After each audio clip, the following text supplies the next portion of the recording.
اقتحم نادي برشلونة الإسباني صفقة الهولندي فرغيل فإن ديك مدافع ساوثهامبتون الإنجليزي عقب انتشار أنباء عن اقتراب مانشستر سيتي من إنهاء صفقة ضم المدافع الهولندي قابل 60 مليون استرلينيا خلال الساعات الماضية.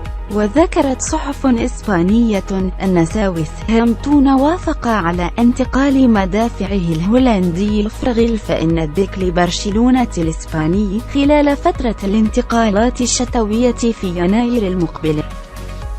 ويأمل إرنستو فالفيردي مدرب برشلونة في التعاقد مع فإن ديك خلال يناير المقبل لتعويض رحيل مدافعه الأرجنتيني خافير ماسكيرانو الذي أصر على الانتقال للدوري الصيني خلال فترة الانتقالات الشتوية للحصول على راتب أعلى من الذي يحصل عليه في الفريق الكتالوني.